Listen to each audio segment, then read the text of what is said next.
Hi guys, I'm back to another video for Monster Hunter. So this is going to be kind of one of the first on the channel really. We have briefly covered Iceborne in previous video quite a while back, but going forward the channel will primarily still be Phantasy Star, but one of the other series that I am quite fond of is Monster Hunter. Now as a result of that, I recently had the opportunity to try out the Monster Hunter Wilds beta test on Steam. It was on a few other platforms as well, but I personally played it on Steam. I just wanted to give sort of my overall rundown of what I thought of the beta test, any areas I think that I would like to see improved, and also kind of plans going forward for what I want to do with Monster Hunter on the channel as well.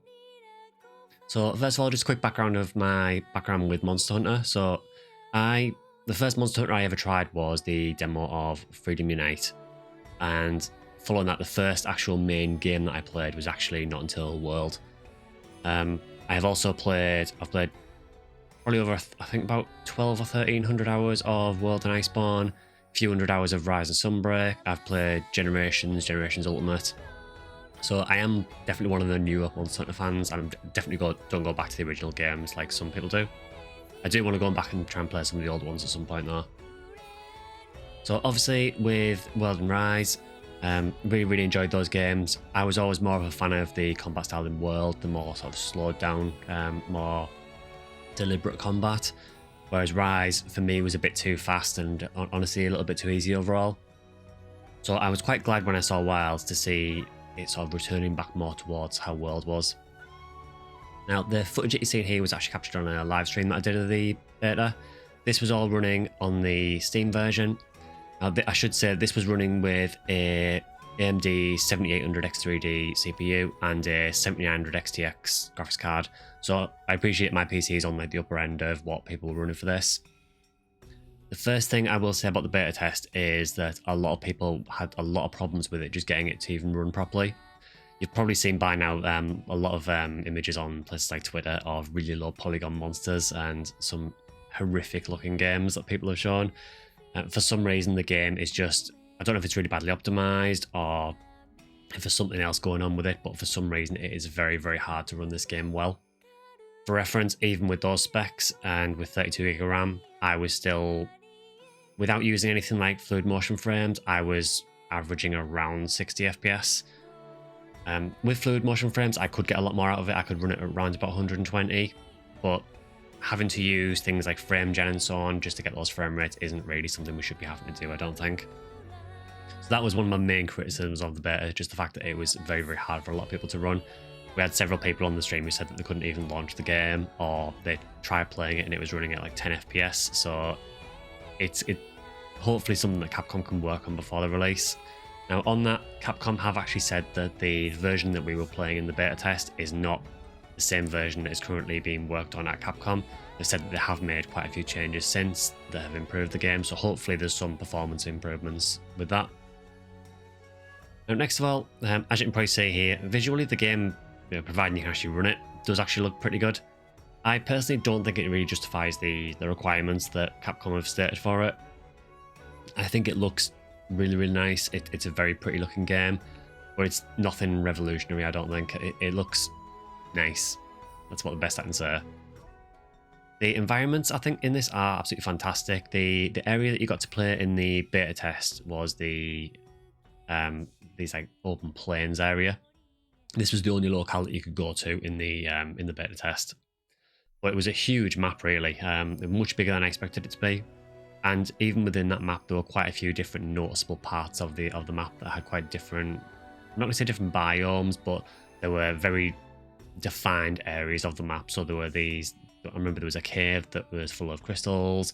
You had this kind of open sort of deserty area. There is some water in the map as well.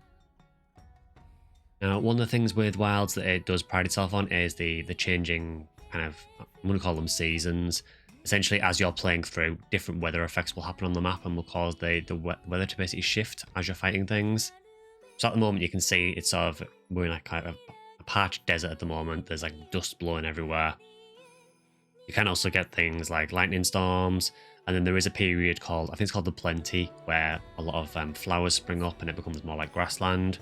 It's a very sudden change, and it is a bit strange to get used to at first because the entire environment does just change very quickly. But after you get used to it, it's actually a really cool mechanic in the game, and it actually influences how the monsters act as well. So for example, the apex of this area, Ray Dow, will generally only come out when the storm is on. So if a storm happens, you know, okay, I need to be looking out for Ray Dow showing up. Next up, as you can see here, we are using what's called the new Sacred Mount, which is this kind of like, it's almost a bit like a bird wyvern, honestly. This is a really, really good mount. Now, there is a few little issues with it, so you can manually control this. But what it'll do is, if you don't input any directions after a while, it will revert to automatic controls. And sometimes I was finding that it was like reverting a bit too quickly. So I would like the option, I don't know if it was in the beta, I didn't see it, I may have just missed it. But I would like the option to just turn the automatic controls on the Sacred off completely and just completely use it manually. However, it is really, really useful. You know, you can go on certain parts of the map that are only accessible by Sacred. You can also do things like there is like a pouch you can take to carry a couple of items with you. There is also a second weapon pouch that you can carry as well, so you can actually take 2 weapons on a hunt. So you can see at the moment I'm using Insect Glaive, but on my Sacred pouch I do have another weapon as well, so if I want to switch at any time I can, and you can do that mid-hunt. That is a really cool feature of Wilds. You know, you can totally change how you play as you're in the middle of a hunt. You know, if you're using a weapon, say you're using a melee weapon, and you're fighting a monster that decides to fly quite a lot, you might think, okay, I'm going to switch over to a ranged weapon to try and bring it down, and then switch to the melee weapon again when it's down. So it is quite a good feature. But yeah, I would just like to see the controls on the Sacred refined a little bit, just because it was a little bit annoying dealing with the automatic control sometimes. I did also have it once or twice in the beta where the Sacred would seem to get confused, and it's meant to take you towards the monster that you're hunting, but sometimes I had it happen 2 or 3 times where it would just kind of get stuck and not really know which direction to go in. So that was a little bit frustrating, but again, this is a beta, it's still quite early, so there's plenty of time to fix that. Next up, I should probably talk about this as we can see it here. Just like World, and I guess with Rise as well, there are still turf wars with the monsters, so they will still fight each other. From what I could see, it seemed to happen a bit less often than World. I only saw it a couple of times during the beta. I think part of that might just be down to how big the map is in Wilds, and just the monsters do tend to kind of come across each other less often. But you can see it does still happen, so it is a really cool spectacle when you see that. So now, let's get at one of the main things about Monster Hunter game. So obviously one of the main things with Monster Hunter game that determines whether it's fun or not is the combat. Now, with this aspect, with World, I quite enjoyed the combat in World, but in Iceborne, when they introduced the Clutch Claw, I didn't really like how that worked. I didn't like the reliance on having to wound monsters and, you know, with the Clutch Claw, because it meant that you were constantly having to clutch back onto the monster to reapply wounds, and it was just a bit frustrating to deal with. Then we moved to Rise, where we got rid of that wounding mechanic, thankfully, but we introduced the wire bugs. Now, wire bugs in Rise, I think, were intentioned quite well. I think that things like the wire bug switch skills were a cool idea, but there were certain things to the wire bug that didn't really work well in my opinion. So, for example, the wire fall recovery that you had in Rise, where you could use a wire bug to quick recover off the ground, was far too good. They did kind of try to counter that in a bit in Sunbreak by having some monsters that would deliberately punish you for doing that, but it did feel a little bit too easy. So I was quite glad when we moved to Wilds that the things like the wire bug have gone. You do still, as you can probably see on my character, you do still have your slinger on your left arm, so you can still use that to you know, fire slinger pods at monsters. You can use it to actually grapple onto things from the environment. You can actually use it to grapple items as well as you're riding past, which is quite cool. But thankfully, the Clutch Claw part of it is gone. Now, you can probably see on this Doshagamut that we're fighting on its side, there's quite a big wound on a couple of parts of it. Now, the way that Wilds works is there is a wounding mechanic in Wilds, but it works a lot different to Iceborne. So with Iceborne, obviously you would have to clutch onto a monster, do a Clutch Claw attack, that would apply a wound. You'd maybe have to do it twice if you're using a light weapon, and then you could attack the wound and do more damage to it. In Wilds, the way they've changed it is, by just attacking a part of a monster with any attacks, you will naturally start to build up towards a wound, and after a while that part will become wounded. So you don't have to use a specific attack to do it, it's any attack will build up towards that wound. When the wound's applied, you then have a new mode in Wilds called Focus Mode. And what Focus Mode does is it allows you to individually target parts of a monster by using a reticle on screen. So you'll probably see it as we're fighting, every now and again you'll see a reticle pop up. It'll be a little bit difficult to see with Insect Glaive because Insect Glaive obviously already has a reticle for the Kinsect aim anyway. So the way that the focus mode works is you can basically use this reticle to deliberately target certain parts of monsters. If you use focus mode as well, it will also make all of the wounded parts glow on the monster. So you might see this down again where you'll see like a red glow on the monster in parts, and that will show you where a part is wounded. So when you hit a wounded part, obviously you do more damage. After a while, you will actually destroy the wound, which normally knocks the monster down from what I've seen. And once the part once you've destroyed the wound and knocked the monster down, that wound will disappear, and then you'd have to make another wound again. It doesn't feel as obnoxious as the Clutch Claw in Iceborne though, so it feels kind of natural, because you tend to find that with monsters you tend to focus on specific parts of them anyway. So you'll tend to find that you'll focus on a part, you'll build up a wound on that part, you'll knock it down, and then you can, go after another part if you want to. So I do feel like it flows a lot better than how it did in Iceborne. I feel like that is an improvement overall. Next up, let's talk about some of the weapons. So unfortunately, I didn't get a chance to try all the weapons in the beta test, just because it was quite a short beta test and I wanted to try out each of the weapons quite a bit. Because of that, I focused on the ones that I was probably going to play more. So first of all, the one we need to talk about first is, I suppose, what we're using at the minute, the Insect Glaive. If you've been keeping an eye on YouTube recently, you probably know that the Insect Glaive is a very, very divisive weapon in Wilds. They've changed it significantly. So from what I could tell, some of the changes they've made is you can't do the sort of aerial helicopter attack over and over again like you could in some of the other games. You can still do it a little bit, but it does seem to be much more limited how much you can do it. Secondly, for some reason, I don't know why they've done this, they've switched around the two aerial attacks on Insect Glaive. So it used to be that your sort of descending spin that you would use to mount in World, that is now on your circle attack, or B. And your helicopter attack is now on triangle instead. So I don't know why they switched those around, but from what I can tell, they actually both still work to mount enemies, so I don't know why they bother switching them around. But there you go. Next thing they've changed is how the Kinsect works. So in previous games, by which I mean World and Rise, with Insect Glaive, obviously you have 4 colour extracts. I think there were only 3 in Rise, but we've gone back to 4 in Wilds again. So you've got your red extract, your white, your orange, and your green. Green just heals you.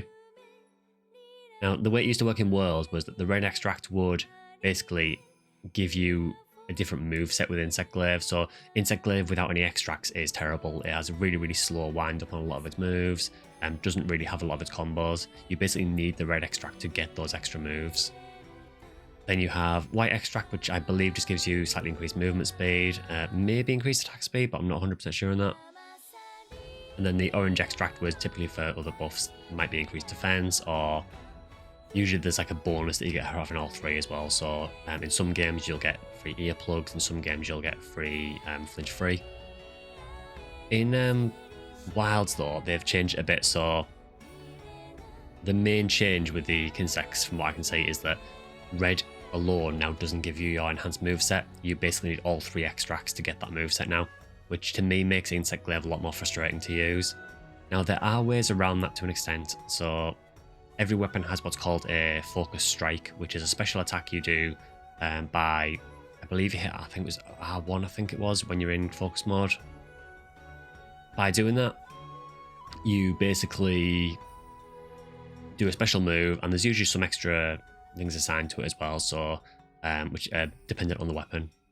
Now for Insect Glaive, the focus strike actually hits the enemy, and then also if you hit a wound with it, it will also regen all of your extracts. So that's really good. Downside is obviously to get that you actually need to hit a wound, which means you need to have created a wound in the first place. So I tend to find that at the beginning of a hunt, it's kind of annoying with Insect Glaive getting all of your extracts. I will say it didn't help in the beta test that the Kinsect that we had was the slowest Kinsect I've ever seen. That tends to be less of an issue later on when you've got the faster Kinsects, but it's just something to be aware of. So if you are going to play Insect Glaive, just be aware that the extra moveset is now tied to having all 3 extracts, so it's not just red extract. Next thing is they have changed the input for the descending thrust. So that used to be in World, that was used to press R2 while you're in midair, and in Rise they changed it to a switch skill, Diving Wyvern, which was very similar. In Wild, it's back to Descending Thrust again, but it's now, I believe, you hold Circle while you're in midair. I found the input personally a little bit awkward because Circle is also tied to one of the other moves, and I had it occasionally where the game would read my input as pressing Circle rather than holding it. The way I got around it was basically when you vault into the air, I would start holding Circle as I was actually still ascending, and then that seemed to be the more reliable way of getting the Descending Thrust to come out. Personally, I preferred it when it was on the R2 input, but I think it's because of all the new additions in Wild, it's kind of hard to get the control scheme to work properly. So that was one thing. Another thing they've given Insect Glaive is there is a charge attack you can do, which is a really big combo, does quite a lot of damage. I think you need to have all 3 extracts to do it. The downside with that move though is it does seem by far your best source of damage, and it does almost feel with Insect Glaive like you basically just spam that move a lot. So overall, I wasn't a huge fan of Insect Glaive. I don't think it's as terrible as some people have made it out to be, but I do also think it needs some tweaks personally before release. If you are expecting to play it like World or Rise, you might be shocked because it is very different. I would say personally in World, I tended to play Insect Glaive as a more grounded role anyway, so it's been less of an adjustment for me. But if you were someone who played a lot of aerial Insect Glaive, it is going to take a lot of getting used to playing this in Wilds. So some of the weapons I tried, so you can see here we've got a hammer. Hammer, honestly, to me, felt very similar to World. There was a couple of minor tweaks, but honestly, it all just felt really good quality of life improvements.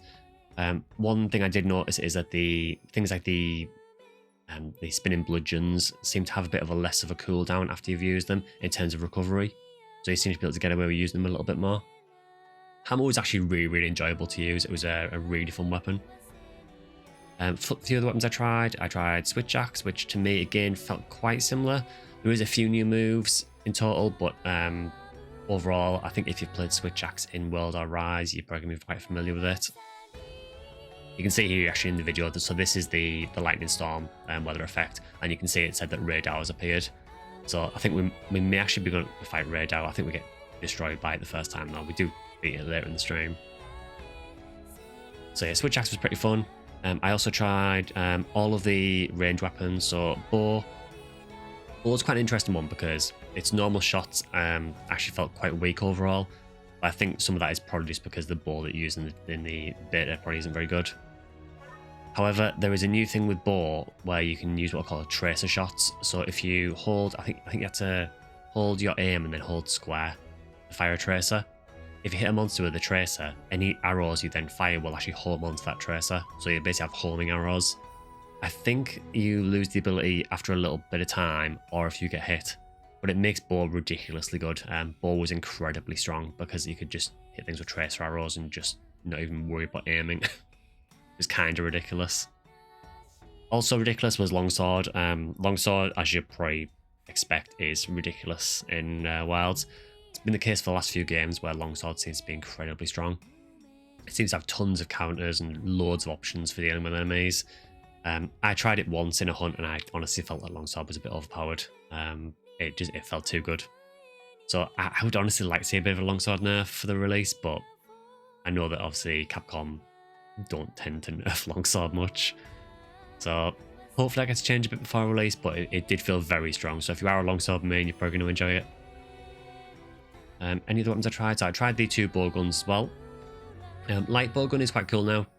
There is what I can only describe as a bit like an SMG mode where you attach basically like a drum mag to the light bow gun, and it gives you kind of like it's a little bit like sort of a burst fire mode. It's really interesting actually. It's kind of similar to the Wyvern Heart from World and Heavy Bowgun, but less of a Gatling gun. It's more like sort of burst shots. With Heavy Bowgun, Heavy Bowgun again felt pretty good. It felt fairly similar to what I've used previously, but yeah, felt pretty solid honestly. I think there's any weapons I used. I did use Lance and Gun Lance a bit. Gun Lance has some really good little quality of life improvements, so you can do things with Gun Lance now, like you can actually shell while sidestepping as well, so you can actually like reposition and shell at the same time, which is really nice. Lance, with Lance, I came away feeling a little bit disappointed. They have removed the insta block from Rise. So in Rise, you had this switch skill where if you basically parried with your shield instead of holding guard, you could then follow up with a quick like 2-hit counter, which was a really cool way of playing lands. That's how I mainly played Lantern Rise. In Wild, it does seem like they've removed that. They have give you the ability to, if you perfect guard an attack, you will do like a quick counter anywhere. But the counter, it just feels like it has no impact, and it didn't really seem to do a whole lot of damage from what I could see. However, Lance does have a really nice focus strike where you kind of dash forward and bash with the shield. That was, from what I tried in the demo, was a really good way of KOing monsters. I KO'd quite a few of the monsters with it, so it does seem very, very useful. Now, one thing you might have noticed there is the health bar. So the UI is quite interesting in this game, actually. So if you look at the health bar here, what you'll notice is every so often the health bar will actually like turn red and sort of flash. And what that is, it's basically a warning sign that Wilds gives you if you're in danger of getting hit by an attack that might kill you. So whenever Radar is going to do one of its big nuke attacks, quite often your health bar will flash red, and it's basically the game warning you that you need to evade or get a guard up in time because you're in danger of getting killed by this attack. So it's just good, I suppose, for newer players as well. It just gives them a better idea of, you know, when they're in a bit of a dangerous place. But pretty good change overall. I still don't know how I feel about the UI overall in total. I'm not really a big fan of how this all looks at the top. So you can see there, that flashed red there, that indicates that I was in the danger of getting hit by the next attack. So that is a really, really nice little change that I've done in Wilds, and should make things a little bit more approachable for newer players. Now, as for the monsters themselves, in the beta test, there was like a story hunt that you could do, which had you fight against something called a Chatacabra. And then there was a hunt against a Doshagama. I did not dodge that at all. Yeah, there was a Chatacabra hunt, which is like your intro monster. Then there was a hunt against the Doshagama, which is like a big fang beast. Now, on the map though, there were actually a couple of other monsters as well. So there was also Balahara, which is a Leviathan. And there is this guy, Radar, which is a flying wyvern. He's like the apex of the area. Like I said, we do get wrecked by him in this hunt, but we did manage to actually beat him on the stream. Overall, I do really like how the monsters feel. Chatacabra, there isn't really a whole lot to say about. He is a very, very simple monster. He doesn't really pose much of a threat at all, but he is, I'm assuming he's probably going to be the first monster you fight in the game, because the quest that we did seemed to be sort of the opening story quest. Yeah, there you go, Radar beat us there. So the Chatacabra does seem to be one of the first monsters, if not the first, that you fight. So don't expect too much from him, but he is quite a cool starter monster. I do like his design and everything. The Shagama is actually a really interesting fight. So he's a fang-based, much bigger than most fang-based that we used to previously. Interesting thing about Doshagama as well is that it can actually appear in a pack. So you can have an alpha Doshagama and then loads of other smaller Doshagama with it, which is still big. And some of the hunts will actually task you with slaying the alpha. Quite often what will happen is the alpha will be with its pack, so you'll have to use methods to try and sort of break up the pack so you can get to the alpha. And you can do that a few different ways, so you can do things like using a large dung pod, which will, if you hit one of the pack members, will scatter the whole pack, and the alpha will go a different way. And you can obviously focus on the alpha. You can also do it with some of the environmental hazards as well, so you can do things like there are some sort of rocky outcrops that you can collapse, and if you can collapse those onto the normal Doshagamas, then the alpha will get separated. So I really like that aspect of Wilds, that it forces you to sort of approach these pack hunts and try and figure out the best way to try and actually separate the pack so you can get to the target you want to. Just to note though, they're not all like that. There are still single monster hunts as well. The next that we had, there was Balahara. Balahara is a Leviathan that mainly uses mud for the most part. Compared to things like some of the Piscean Wyverns that we've had before, I do feel that Balahara is a step up from that. It had some pretty unique attacks as well, like it did try and make things like sand pools that would kind of pull you in, which was kind of interesting. I think for sort of early game Leviathan, it's not too bad. I'm not a big fan of how it looks, honestly. I really don't like its design, but as a monster, it felt fine. And Radar, obviously apex of the area, so he was by far the hardest monster in the beta test. Overall, I really like Radar. A lot of its attacks were very, very predictable. It has a couple of big nuke attacks, which you probably saw when we were fighting it there. But for the most part, I do feel that Radar is a pretty fair fight, and it does give you pretty good warnings of when it's going to do one of its nukes. Yeah, so this is some more footage from a bit later in the stream where we fight Radar again. So hopefully this will be a bit better luck this time. So overall, I think my impressions of the Wilds beta were generally pretty positive. I will say as well, the story from what I played of it at the beginning did seem quite interesting. Very different to previous Monster Hunters that I've played, but I do kind of like how the story presents itself. Again, graphically, it does look very, very pretty. It's not the nicest looking game I've seen, but it is quite a nice looking game overall. The weather effects in particular were really, really quite impressive. You can see during these lightning storms, it is really interesting seeing how it affects the environment. Just to note as well, the lightning strikes can actually hit the monsters. I don't know if they can hit you. I never got hit by one personally, but they can definitely hit the other monsters. Radar actually gets deliberately hit by them to charge itself up, which is really cool. So overall, I do really, really enjoy this beta test.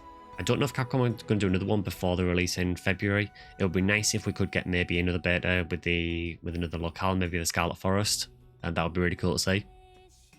If that does happen, I will be playing it and I'll do my impressions on that as well. But as a first sort of impression of Monster Hunter Wilds, I did come away very, very impressed. If Capcom can just sort out mainly the performance issues are the main bugbear with it at the moment.